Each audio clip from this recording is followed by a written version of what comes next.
अपने बच्चों को हम शिक्षा दिलाते हैं कि वो अच्छे संस्कारों का अर्जन करें। अच्छे संस्कारों का आशय लोग लेते हैं कि वो अपनी रोजी रोटी, आवास, विकास की समस्याओं को हल कर ले। ईश्वर की ओर किसी का ध्यान ही नहीं है। किसी किसी के पास इतना कुछ है कि प्रभु को पुकारने की आवश्यकता ही नहीं समझता। किंतु ये सब कुछ पार्थिव ही तो है। न चाहते हुए भी सारा वैभव यहीं छोड़ जाना पड़ता है। ऐसी स्थिति में ईश्वर की पहचान ही एकमात्र संबल है, जिसे प्रदान कर रहा है यथार्थ गीता।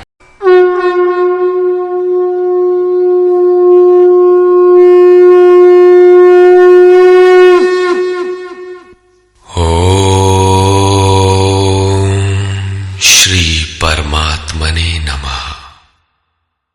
यथार्थ गीता, श्रीमद् भगवत गीता, अथ 10वां। गत अध्याय में योगेश्वर श्री कृष्ण ने गुप्त राजविद्या का चित्रण किया, जो निश्चय ही कल्याण करती है। 10वें अध्याय में उनका कथन है कि महाबाहु अर्जुन, मेरे परम रहस्य युक्त वचन को फिर भी सुन। यहां उसी को दूसरी बार कहने की आवश्यकता क्या है? वस्तुतः साधक को पूर्ति पर्यंत खतरा है। ज्यों ज्यों वो स्वरूप में ढलता जाता है, प्रकृति के आवरण सूक्ष्म होते जाते हैं, नए नए दृश्य आते हैं। उसकी जानकारी महापुरुष ही देते रहते हैं, वो नहीं जानता। यदि वे मार्गदर्शन करना बंद कर दें तो साधक स्वरूप की उपलब्धि से वंचित रहेगा। जब तक वो स्वरूप से दूर है, तब तक सिद्ध है कि प्रकृति का कोई ना कोई आवरण बना है। फिसलने लड़खड़ाने की संभावना बनी रहती है। अर्जुन शरणागत शिष्य है। उसने कहा था, शिष्यस्तेहं शाधिमाम त्वाम प्रपन्नम।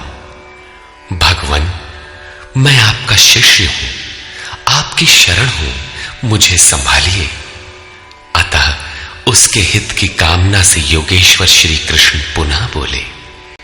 श्री भगवान उवाच, महाबाहु अर्जुन, मेरे परम प्रभाव युक्त वचन को पुनः सुन, जो मैं तुझ अतिशय प्रेम रखने वाले के हित की इच्छा से कहूंगा।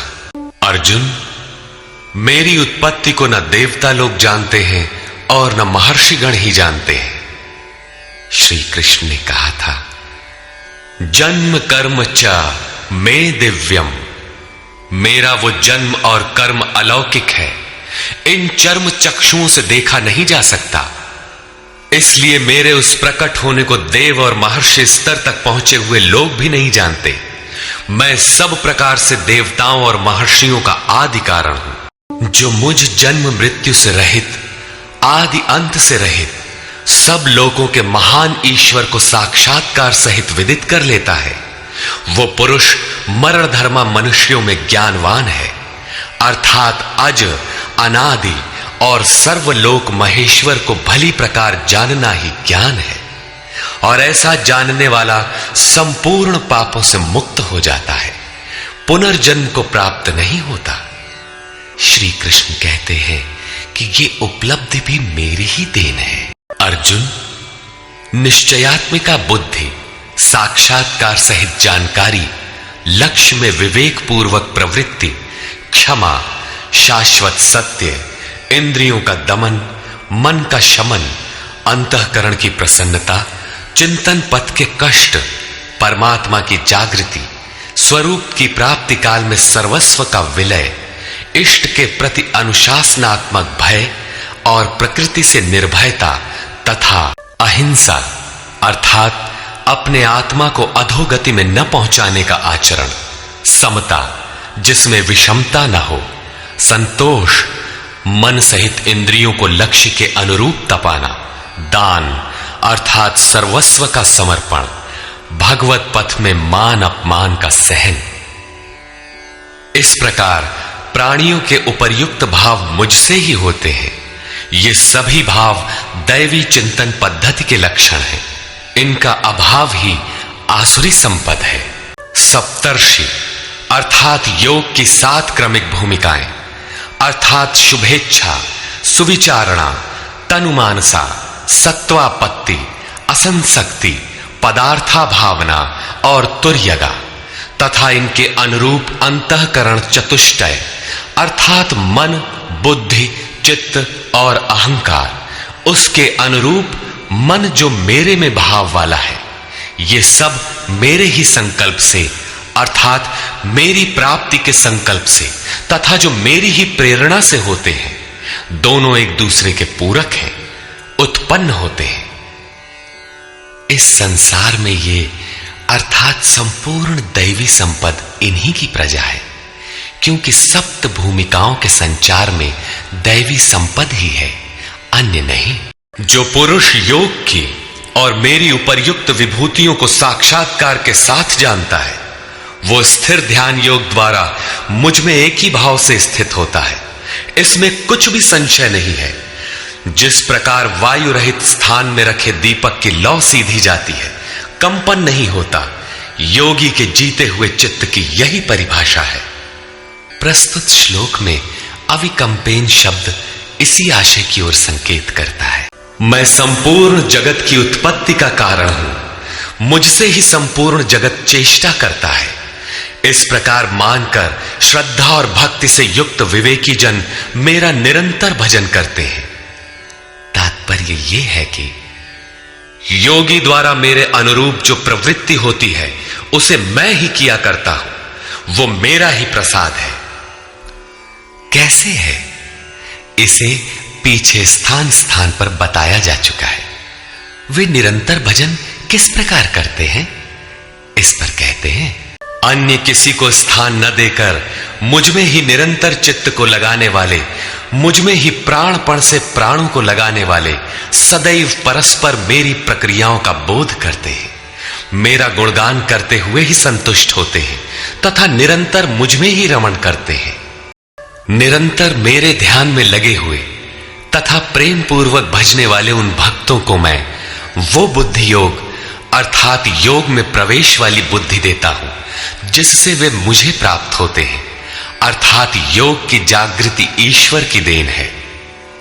वो अव्यक्त पुरुष, महापुरुष योग में प्रवेश दिलाने वाली बुद्धि कैसे देता है? उनके ऊपर पूर्ण अनुग्रह करने के लिए मैं उनकी आत्मा से अभिन्न खड़ा होकर, रथी होकर अज्ञान से उत्पन्न हुए अंधकार को ज्ञान रूपी दीपक के द्वारा प्रकाशित कर नष्ट करता हूं।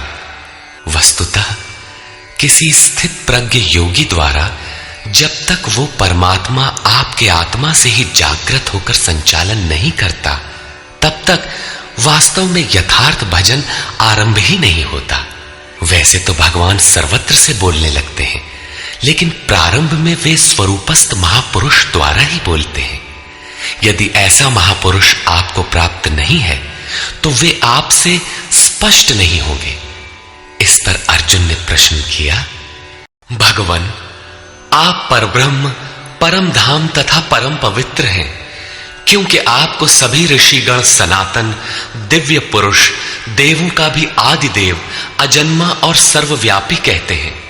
परम पुरुष, परम धाम का ही पर्याय दिव्य पुरुष, अजन्मा आदि शब्द है। देवर्षि नारद, असित, देवल, व्यास तथा स्वयं आप भी मुझसे वही कहते हैं। अर्थात पहले भूतकालीन महर्षि कहते हैं, अब वर्तमान में जिनकी संगत उपलब्ध है, नारद, देवल, असित और व्यास का नाम लिया, जो अर्जुन के समकालीन थे, अर्थात सत्पुरुषों की संगति अर्जुन को प्राप्त थी। आप भी वही कहते हैं। अतः हे केशव, जो कुछ भी आप मेरे लिए कह रहे हैं, वो सब मैं सत्य मानता हूं। आपके व्यक्तित्व को न देवता और न दानव ही जानते हैं। हे भूतों को उत्पन्न करने वाले, हे भूतों के ईश्वर, हे देव, हे जगत के स्वामी, हे पुरुषों में उत्तम, स्वयं आप ही अपने को जानते हैं, अथवा जिसकी आत्मा में जागृत होकर आप जना देते हैं, वो जानता है।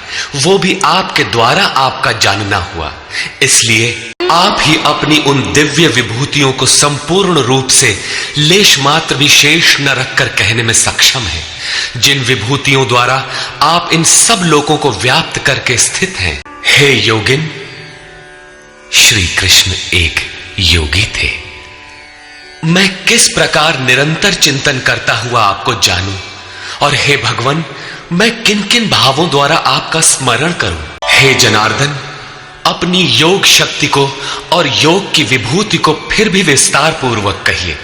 संक्षेप में तो इसी अध्याय के आरंभ में कहा ही है, पुनः कहिए, क्योंकि अमृत तत्व को दिखाने वाले इन वचनों को सुनने से मेरी तृप्ति नहीं होती। रामचरित जे सुनत अघाही, रस विशेष जाना तिन नाही। जब तक प्रवेश नहीं मिल जाता तब तक उसे अमृत तत्व को जानने की पिपासा बनी रहती है। प्रवेश से पूर्व रास्ते में ही यह सोचकर कोई बैठ गया कि बहुत जान लिया, तो उसने नहीं जाना। सिद्ध है कि उसका मार्ग अवरुद्ध होना चाहता है। इसलिए साधक को पूर्ति पर्यंत इष्ट के निर्देशन को पकड़ते रहना चाहिए और उसे आचरण में ढालना चाहिए। अर्जुन की उक्त जिज्ञासा पर योगेश्वर श्री कृष्ण ने कहा, श्री भगवान वाच, कुरुश्रेष्ठ अर्जुन, अब मैं अपनी दिव्य विभूतियों को, उनमें से प्रमुख विभूतियों को तुझसे कहूंगा, क्योंकि मेरी विभूतियों के विस्तार का अंत नहीं है। अर्जुन, मैं सब भूतों के हृदय में स्थित सबका आत्मा हूं तथा संपूर्ण भूतों का आदि, मध्य और अंत भी मैं ही हूं, अर्थात जन्म, मृत्यु और जीवन भी मैं ही हूं।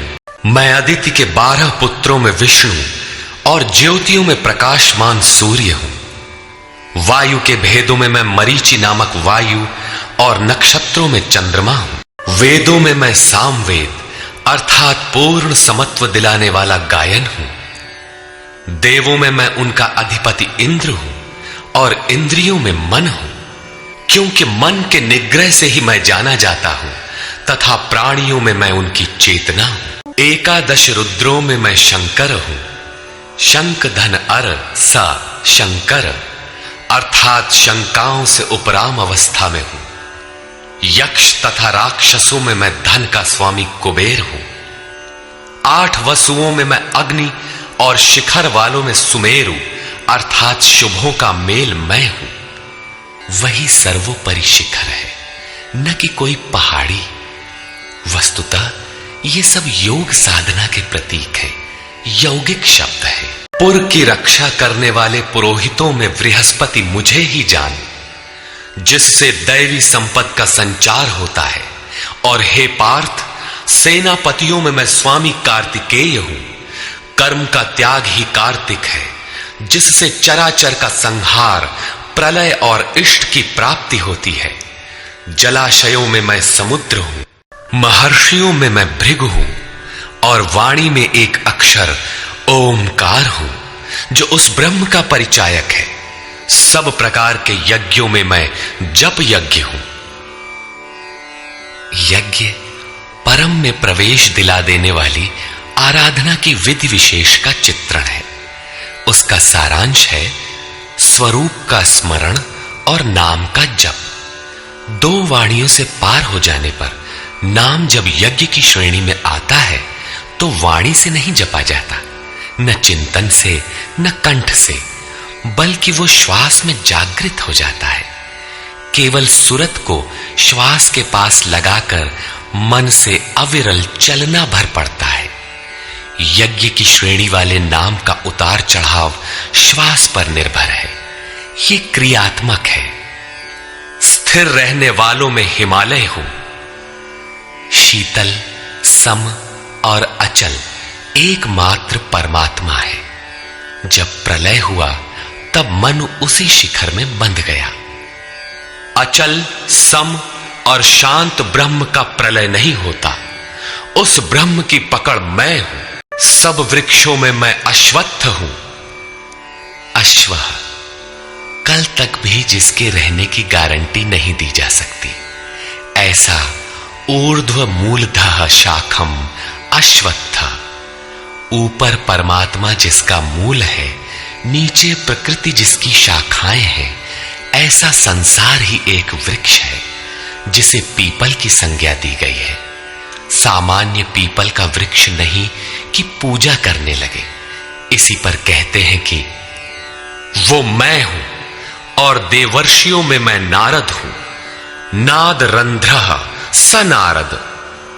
दैवी संपद इतनी सूक्ष्म हो गई कि स्वर में उठने वाली ध्वनि अर्थात नाद पकड़ में आ जाए, ऐसी जागृति मैं हूं। गंधर्वों में मैं चित्ररथ हूं अर्थात गायन अर्थात चिंतन करने वाली प्रवृत्तियों में जब स्वरूप चित्रित होने लगे, वो अवस्था विशेष मैं हूं।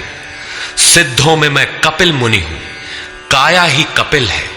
इसमें जब लव लग जाए, उस ईश्वरीय संचार की अवस्था मैं हूं। घोड़ों में मैं अमृत से उत्पन्न होने वाला उच्चैः श्रवा नामक घोड़ा हूं। दुनिया में हर वस्तु नाशवान है, आत्मा ही अजर अमर अमृत स्वरूप है। इस अमृत स्वरूप से जिसका संचार है, वो घोड़ा मैं हूं। घोड़ा गति का प्रतीक है। आत्म तत्व को ग्रहण करने में मन जब उधर गति पकड़ता है, घोड़ा है। ऐसी गति मैं हूं। हाथियों में ऐरावत नामक हाथी मैं हूं। मनुष्यों में राजा मुझको जान। वस्तुतः महापुरुष ही राजा है, जिसके पास अभाव नहीं है। शस्त्रों में मैं वज्र हूं, गायों में कामधेनु हूं। कामधेनु कोई ऐसी गाय नहीं है जो दूध के स्थान पर मनचाहा व्यंजन परसती हो। ऋषियों में वशिष्ठ के पास कामधेनु थी। वस्तुतः गो इंद्रियों को कहते हैं। इंद्रियों का संयत होना इष्ट को वश में रखने वाले में पाया जाता है। जिसकी इंद्रियां ईश्वर के अनुरूप स्थिर हो जाती हैं, उसके लिए उसी की इंद्रियां कामधेनु बन जाती है। फिर तो जो इच्छा करी हऊ मन माही, हरि प्रसाद कछु दुर्लभ नाही। उसके लिए कुछ भी दुर्लभ नहीं रहता।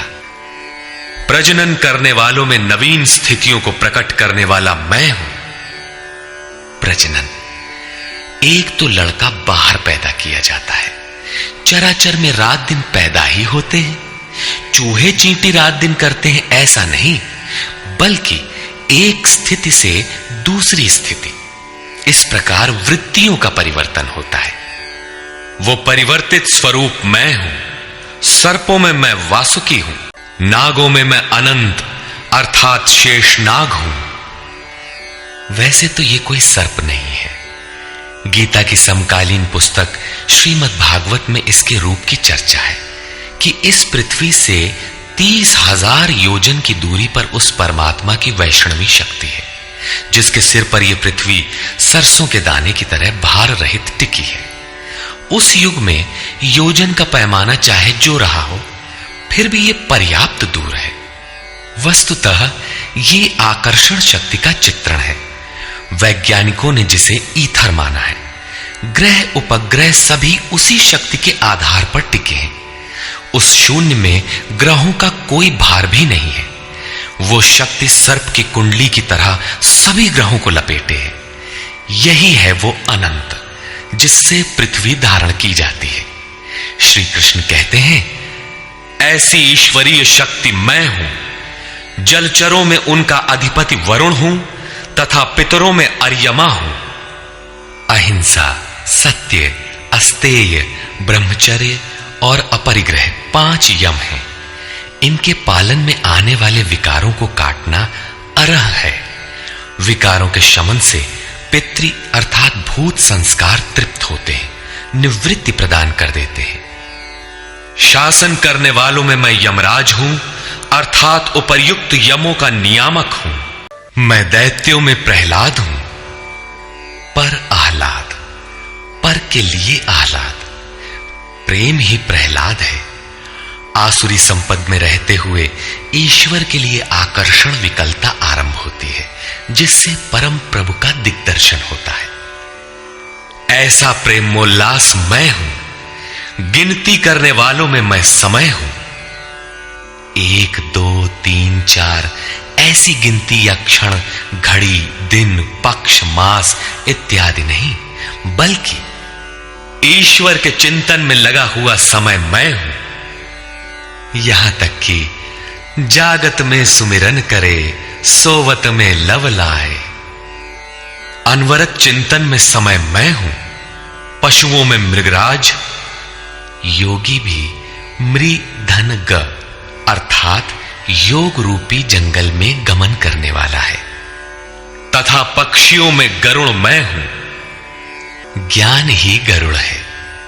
जब ईश्वरीय अनुभूति आने लगती है, तब यही मन अपने आराध्य भगवान की सवारी बन जाता है। और जब यही मन संशय से युक्त है, तब सर्प होता है, डसता रहता है, योनियों में फेंकता है। गरुड़ विष्णु की सवारी है। जो सत्ता विश्व में अणु रूप से संचारित है, ज्ञान संयुक्त मन उसे अपने में धारण करता है, उसका वाहक बनता है। श्री कृष्ण कहते हैं, इष्ट को धारण करने वाला मन मैं हूं। पवित्र करने वालों में मैं वायु हूं। शस्त्रधारियों में राम हूं। रमन्ति योगिनः यस्मिन् स रामः। योगी किसमें रमण करते हैं? अनुभव में। ईश्वर इष्ट रूप में जो निर्देशन देता है, योगी उसमें रमण करते हैं। उस जागृति का नाम राम है और वो जागृति मैं हूं। मछलियों में मगर तथा नदियों में गंगा मैं हूं। हे अर्जुन, सृष्टियों का आदि, अंत और मध्य मैं ही हूं। विद्याओं में अध्यात्म विद्या मैं हूं। जो आत्मा का आधिपत्य दिला दे, वो विद्या मैं हूं। संसार में अधिकांश प्राणी माया के आधिपत्य में है। राग, द्वेष, काल, कर्म, स्वभाव और गुणों से प्रेरित है। इनके आधिपत्य से निकालकर आत्मा के आधिपत्य में ले जाने वाली विद्या मैं हूं, जिसे अध्यात्म विद्या कहते हैं। परस्पर होने वाले विवादों में ब्रह्म चर्चा में जो निर्णायक है, ऐसी वार्ता मैं हूं। शेष निर्णय तो अनिर्णीत होते हैं। मैं अक्षरों में आकार, ओमकार तथा समासों में द्वंद्व नामक समास हूं। अक्षय काल मैं हूं। काल सदैव परिवर्तनशील है, किंतु वो समय जो अक्षय, अजर, अमर परमात्मा में प्रवेश दिलाता है, वो अवस्था मैं हूं। विराट स्वरूप अर्थात सर्वत्र व्याप्त, सबको धारण पोषण करने वाला भी मैं ही हूं। मैं सबका नाश करने वाला मृत्यु और आगे होने वालों की उत्पत्ति का कारण हूं। स्त्रियों में मैं यश, शक्ति, वाक्पटुता, स्मृति, मेधा अर्थात बुद्धि, धैर्य और क्षमा मैं हूं। अध्याय 15 में श्लोक 16 के अनुसार पुरुष दो ही प्रकार के होते हैं, क्षर और अक्षर। संपूर्ण भूतादिकों की उत्पत्ति और विनाश वाले ये शरीर क्षर पुरुष हैं। वे नर, मादा, पुरुष अथवा स्त्री कुछ भी कहलाएं, श्री कृष्ण के शब्दों में पुरुष ही है। दूसरा है अक्षर पुरुष, जो कूटस्थ चित्त के स्थिर काल में देखने में आता है। यहां भी बुद्धि इत्यादि स्त्रियों के ही गुण बताए गए। क्या इन सद्गुणों की आवश्यकता पुरुषों के लिए नहीं है? कौन ऐसा पुरुष है जो श्रीमान, कीर्तिवान, वक्ता, स्मरण शक्ति संपन्न, मेधावी, धैर्यवान और क्षमावान नहीं बनना चाहता? बौद्धिक स्तर पर कमजोर लड़कों में इन्हीं गुणों का विकास करने के लिए माता पिता पढ़ाई की अतिरिक्त व्यवस्था करते हैं। यहां कहते हैं कि ये लक्षण केवल स्त्रियों में पाए जाते हैं। अतः आप विचार कर देखें कि स्त्री कौन है। वस्तुतः आपके हृदय की प्रवृत्ति ही नारी है। उसमें इन गुणों का संचार होना चाहिए। इन गुणों को धारण करना स्त्रीलिंग, पुल्लिंग सबके लिए उपयोगी है। गायन करने योग्य श्रुतियों में मैं बृहत साम अर्थात वृहत से संयुक्त समत्व दिलाने वाला गायन हूं, अर्थात ऐसी जागृति मैं हूं। छंदों में गायत्री छंद मैं हूं। गायत्री कोई मंत्र नहीं है जिसे पढ़ने से मुक्ति मिलती हो, वरन एक समर्पणात्मक छंद है। 3 बार विचलित होने के पश्चात ऋषि विश्वामित्र ने अपने को इष्ट के प्रति समर्पित करते हुए कहा, ओम भूर्भुवः स्वः तत्सवितुर्वरेण्यं भर्गो देवस्य धीमहि धियो यो नः प्रचोदयात्। अर्थात भूः, भुवः और स्वः तीनों लोकों में तत्व रूप से व्याप्त देव आप ही वरेण्य हैं। हमें ऐसी बुद्धि दें, ऐसी प्रेरणा करें कि हम लक्ष्य को प्राप्त कर लें। ये मात्र एक प्रार्थना है। साधक अपनी बुद्धि से यथार्थ निर्णय नहीं ले पाता कि मैं कब सही हूं और कब गलत। उसकी ये समर्पित प्रार्थना मैं हूं, जिसमें निश्चित कल्याण है, क्योंकि वो मेरे आश्रित हुआ है। मासों में शीर्षस्थ मार्ग मैं हूं और जिसमें सदैव बहार हो, ऐसा ऋतु, हृदय की ऐसी अवस्था भी मैं ही हूं। तेजस्वी पुरुषों का तेज मैं हूं, जुए में छल करने वालों का छल मैं हूं। तब तो अच्छा है, जुआ खेलें, उसमें कल बल छल करें, वही भगवान है। नहीं, ऐसा कुछ नहीं है।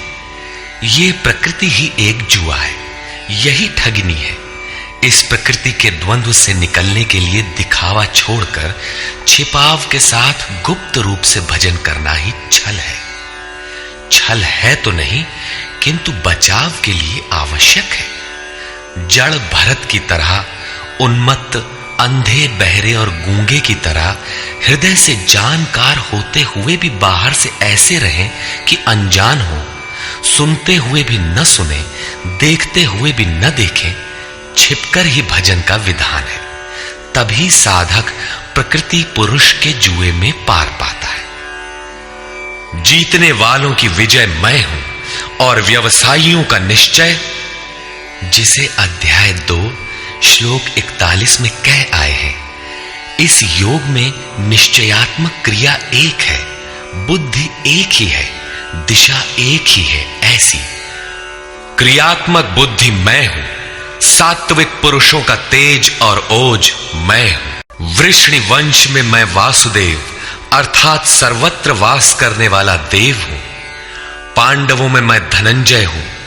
पुण्य ही पांडु है और आत्मिक संपत्ति ही स्थिर संपत्ति है।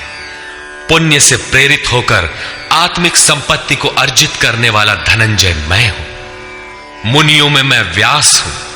परम तत्व को व्यक्त करने की जिसमें क्षमता है, वो मुनि मैं हूं। कवियों में उष्णा अर्थात उसमें प्रवेश दिलाने वाला काव्यकार मैं हूं। दमन करने वालों में दमन की शक्ति मैं हूं। जीतने की इच्छा वालों की मैं नीति हूं। गुप्त रखने योग्य भावों में मौन हूं और ज्ञानवानों में साक्षात के साथ मिलने वाली जानकारी, पूर्ण ज्ञान मैं हूं। अर्जुन, सब भूतों की उत्पत्ति का कारण भी मैं ही हूं, क्योंकि चर और अचर ऐसा कोई भी भूत नहीं है जो मुझसे रहित हो। मैं सर्वत्र व्याप्त हूं, सब मेरे ही सकाश से है। परंतप अर्जुन, मेरी दिव्य विभूतियों का अंत नहीं है। अपनी विभूतियों का विस्तार तो मैंने संक्षेप से कहा है, वस्तुतः वे अनंत हैं। इस अध्याय में कुछ ही विभूतियों का स्पष्टीकरण किया गया है, क्योंकि अगले ही अध्याय में अर्जुन इन सबको देखना चाहता है, क्योंकि प्रत्यक्ष दर्शन से ही विभूतियां समझ में आती है। विचारधारा समझने के लिए इसी से थोड़ा अर्थ दिया गया। जो जो भी ऐश्वर्य युक्त, कांति युक्त और शक्ति युक्त वस्तुएं हैं, उनको तू मेरे तेज के एक अंश मात्र से उत्पन्न हुई जान। अथवा अर्जुन, इस बहुत जानने से तेरा क्या प्रयोजन है? मैं इस संपूर्ण जगत को एक अंश मात्र से धारण करके स्थित हूं। उपर्युक्त विभूतियों के वर्णन का तात्पर्य ये नहीं है कि आप या अर्जुन इन सभी वस्तुओं को पूजने लगे, बल्कि श्री कृष्ण का आशय केवल इतना ही है कि इन सब ओर से श्रद्धा समेटकर केवल उन अविनाशी परमात्मा में लगावे। इतने से ही उनका कर्तव्य पूर्ण हो जाता है। निष्कर्ष, इस अध्याय में श्री कृष्ण ने कहा कि अर्जुन, मैं तुझे पुनः उपदेश करूंगा, क्योंकि तू मेरा अतिशय प्रिय है। पहले कह चुके हैं, फिर भी कहने जा रहे हैं, क्योंकि पूर्ति पर्यंत सद्गुरु से सुनने की आवश्यकता रहती है। मेरी उत्पत्ति को न देवता और न महर्षि गण ही जानते हैं, क्योंकि मैं उनका भी आदि कारण हूं। अव्यक्त स्थिति के पश्चात की सार्वभौम अवस्था को वही जानता है जो हो चुका है। जो मुझ अजन्मा, अनादि और संपूर्ण लोकों के महान ईश्वर को साक्षात्कार सहित जानता है, वही ज्ञानी है। बुद्धि, ज्ञान, असम्मूढ़ता, इंद्रियों का दमन, मन का शमन, संतोष, तप, दान और कीर्ति के भाव अर्थात दैवी संपत्ति के उक्त लक्षण मेरी देन है। 7 महर्षिजन अर्थात योग की 7 भूमिकाएं, उससे भी पहले होने वाले तदनुरूप अंतःकरण, चतुष्टय और इनके अनुकूल मन जो स्वयंभू है, स्वयं रचयिता है, ये सब मुझ में भाव वाले, लगाव और श्रद्धा वाले हैं, जिनकी संसार में संपूर्ण प्रजा है। ये सब मुझसे ही उत्पन्न है, अर्थात साधनामयी प्रवृत्तियां मेरी ही प्रजा हैं। इनकी उत्पत्ति अपने से नहीं, गुरु से होती है। जो उपर्युक्त मेरी विभूतियों को साक्षात जान लेता है, वह निस्संदेह मुझ में एक ही भाव से प्रवेश करने योग्य है। अर्जुन, मैं ही सबकी उत्पत्ति का कारण हूं, ऐसा जो श्रद्धा से जान लेते हैं, वे अनन्य भाव से मेरा चिंतन करते हैं, निरंतर मुझ में मन, बुद्धि और प्राणों से लगने वाले होते हैं, आपस में मेरा गुण चिंतन और मुझ में रमण करते हैं। उन निरंतर मुझसे संयुक्त हुए पुरुषों को मैं योग में प्रवेश करने वाली बुद्धि प्रदान करता हूं। यह भी मेरी ही देन है। किस प्रकार बुद्धि योग देते हैं? तो अर्जुन, आत्मभावस्थ उनकी आत्मा में जागृत होकर खड़ा हो जाता हूं और उनके हृदय में अज्ञान से उत्पन्न अंधकार को ज्ञान रूपी दीपक से नष्ट करता हूं। अर्जुन ने प्रश्न किया कि भगवान, आप परम पवित्र, सनातन, दिव्य, अनादि और सर्वत्र व्याप्त हैं, ऐसा महर्षिगण कहते हैं, तथा वर्तमान में देवर्षि नारद, देवल, व्यास और आप भी वही कहते हैं। यह सत्य भी है कि आपको न देवता जानते हैं और न दानव, स्वयं आप जिसे जना दे वही जान पाता है। आप ही अपनी विभूतियों को कहने में समर्थ हैं। अतः जनार्दन, आप अपनी विभूतियों को विस्तार से कहिए। पूर्ति पर्यंत इष्ट से सुनते रहने की उत्कंठा बनी रहनी चाहिए। आगे इष्ट के अंतराल में क्या है, उसे साधक क्या जाने। इस पर योगेश्वर श्री कृष्ण ने एक एक करके अपनी प्रमुख विभूतियों का लक्षण संक्षेप में बताया, जिनमें से कुछ तो योग साधन में प्रवेश करने के साथ मिलने वाली अंतरंग विभूतियों का चित्रण है, और शेष कुछ समाज में रिद्धियों सिद्धियों के साथ पाई जाने वाली विभूतियों पर प्रकाश डाला। और अंत में उन्होंने बल देकर कहा, अर्जुन, बहुत कुछ जानने से तेरा क्या प्रयोजन है? इस संसार में जो कुछ भी तेज और ऐश्वर्य युक्त वस्तुएं हैं, वह सब मेरे तेज के अंश मात्र में स्थित हैं। वस्तुतः मेरी विभूतियां अपार हैं। ऐसा कहते हुए योगेश्वर ने इस अध्याय का पटाक्षेप किया। इस अध्याय में श्री कृष्ण ने अपनी विभूतियों की मात्र बौद्धिक जानकारी दी, जिससे अर्जुन की श्रद्धा सब ओर से सिमटकर एक इष्ट में लग जाए। किंतु बंधुओं, सब कुछ सुन लेने और बाल की खाल निकालकर समझ लेने के बाद भी चलकर उसे जानना शेष ही रहता है। यह क्रियात्मक पथ है। संपूर्ण अध्याय में योगेश्वर की विभूतियों का ही वर्णन है। अतः इस प्रकार स्वामी अड़गड़ानंद कृत श्रीमद् भगवद गीता के भाष्य यथार्थ गीता का 10वां अध्याय पूर्ण होता है। हरि ओम तत्सत।